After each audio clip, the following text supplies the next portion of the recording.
Let's bring in Arthi Pohl now for more on the series of events that led to police killing the shooter. So Arthi, take us through what police told us.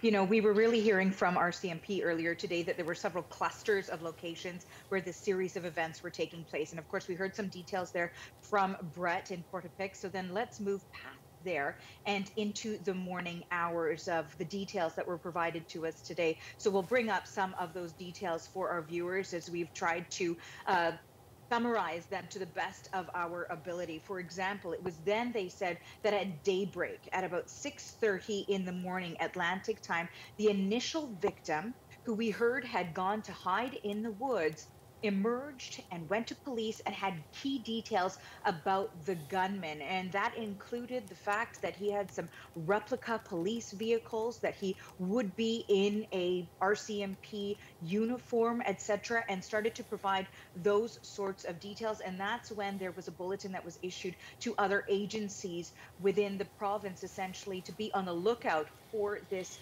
individual. And so that is important to note. But what's also important is that when they were going through this timeline, there was a significant gap from Saturday night until Sunday morning when we were really filled in. And that question was put to RCMP today at the press conference. Let's quickly take a listen to how they answered it. There's this significant gap in time before we have another series of events. Now, obviously, and I don't like to make assumptions, but the suspect had obviously moved beyond the perimeter. Our investigation is ongoing, and we've uncovered some information to suggest that there was a vehicle, and this was much after the fact, that was seen leaving through a field, driving through a field. At this point, we are assuming, and I don't like to assume, but we're assuming that could very well have been the suspect that was leaving the area. So again, there you're getting sort of a little bit of a look behind the scenes. Okay, so let's continue moving with this timeline here. Following the gunman leaving Portapique, we know that essentially it was about 12 hours after that initial gun call that they start getting 911 calls, and it is discovered that there was 2 men and a woman who were killed in Glenholm, Nova Scotia. Following that, the gunman knocked on the door of a second residence, and the occupants of that residence instead called 911. The gunman left.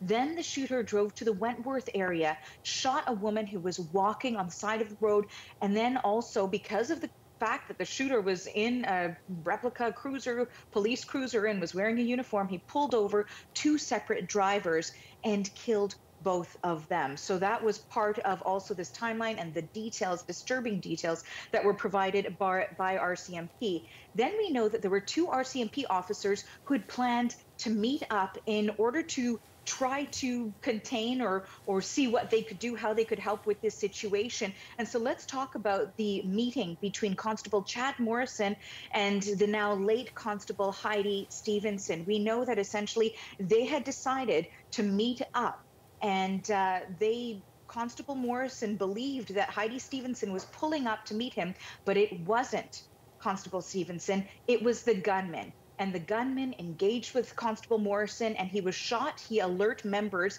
of the RCMP of what had happened, and he went to go and get help. Then it is what appears to be a collision between Heidi Stevenson and the gunman. And this is when Constable Stevenson engaged with the gunman. She was shot and killed. And there was a passerby there who was looking at this particular location, and she was also killed at this location. What we know from RCMP is that following that engagement and the shooting with Constable Heidi Stevenson, the gunman essentially also stole the firearms from the constable and set his cruiser and her cruiser on fire. That's what RCMP say. And he switched into this other passerby's vehicle, which was an SUV, and then head to another residence. And what we'll maybe do is take a listen to how police describe the fact that this was so difficult for them because they were essentially chasing after someone who looked like them. Take a listen. I've been a police officer for almost 30 years now, and I can't imagine any more horrific set of circumstances when you're trying to search for someone that looks like you. The dangers that causes, the complications that causes. That obviously was an advantage that the suspect had on the police, that he had on the public, that he had on every person that he encountered through the course of his rampage.